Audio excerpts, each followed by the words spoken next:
Sorry, it randomly cut off there. But this is going to be the continuance of that lecture. So one of the things that this pandemic has taught us, how deeply rooted in our need for one another, in our need for God. So our authentic self is fragile and it is needy. But also it says that we don't have life unless God breathes in us. So we are dependent upon the very breath of God. That I might have a form of life in of myself. I might think I can sort of get along on my own and make my own way. But my authentic self lives in the humility and the acknowledgement and the gratitude that I am fragile and I'm needy and I'm dependent and I am vulnerable, right? I am vulnerable. And I think that, again, is a piece of that in our nature. Now think about this. When we are in the garden prior to the fall, we are naked. And that nakedness means vulnerability. So I want you to think about even the first couple. When Ha-Adam, the human, falls asleep, God extracts from Ha-Adam, the human, something from the side, and they become Ish and Ishasha, male and female, and they're naked in the garden. So they're vulnerable. They're that we are our best and most authentic when we're out in the open, when we're not hiding behind our shame and our guilt and our insecurities, but when we live out in the open and we have the courage to embrace our vulnerability. So being authentic means that we are fragile, needy, dependent, and vulnerable. Now that's not a picture that our culture typically wants to paint, is it? The cultural picture that we're invincible, we're self-made men and women, we're only as good as our produce, that our value is rooted in our success, that we need to pull up our moral bootstraps and make our own way.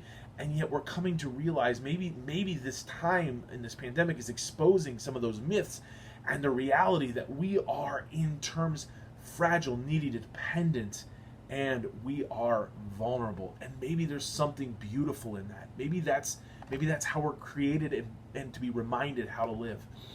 Next thing I would say about that is not only are we fragile, needy, dependent, and vulnerable, but we are blessed. God blesses Adam and Eve in the garden, and Jesus is constantly extending blessing. The blessing is speaking God's favorable disposition over our lives. That our lives are blessed in the presence of this faithful God who cares and tends to us well. That God is favorably disposed towards us. That God looks to us with a smile, right? And so not only am I fragile, needy, dependent, and vulnerable, I'm not left out there on my own to languish, but God is this God of blessing, this God who speaks the goodness of the world into our lives and invites us into his goodness and invites us to participate in that goodness, so we are in terms blessed, so we can be blessings to others. We are also the beloved, and I want to say this, oh my goodness, I wish I could scream this from the rooftops, that our identity is first and foremost the beloved of God. I don't care who you are or what you've been through or who you are currently. You are first the beloved of God. I want to tell you a story. Several years back, I had a young man in my church who came to me, and he was navigating sexual identity. And he had made some proclamation and some declarations that I think he felt a little bit concerned even coming to talk to me. And I sat him down on the couch and I said to him, I said, I'm going to be honest with you. I said, this is my first time navigating this space. But here's what I wanted to tell you. Before I see you in your sexual identity, before I see you as male or female or whatever this conversation that we're about to have leads us to, I want you to understand that first and foremost, I see you as the beloved of God, and none of that changes. And I will never change you. I will never treat you as anything other than the beloved of God, because I do believe that at the heart, God delights over us. He sings over us. God gets excited when we get out of bed, because God has created, he's formed and fashioned us in our mother's womb, that we are the beloved of God. You are beloved, not because of what you've done, not because of what you've accomplished, simply because you are the beloved of God. So we are fragile, needy, dependent, vulnerable, blessed, and we are beloved, and we are filled up. I love this. God is faithfully, because we are needy and dependent, constantly breathing into our lives, constantly filling up the deficits. We don't have to operate out of the deficits, that we can return back over and over again in the midst of our emptiness, and we can again be filled up by the grace, the presence, the beauty, the love, the mercy, the forgiveness, the joy of God, stuff that doesn't come in of ourselves. We live with this posture of receipt, and God pours that into our lives. We are redeemed. God has made us right. And no matter where we've been, what we've done, what we've gone through, that God has set that and made that right because God longs for us to live in the relationship to him, and we are liberated. That rooted in our unique identities is that we can be set free from the things that bind us to our brokenness and continue to steal this flourishing life from us. And so you're fragile, needy, dependent, vulnerable, blessed, beloved, filled up, redeemed, and liberated.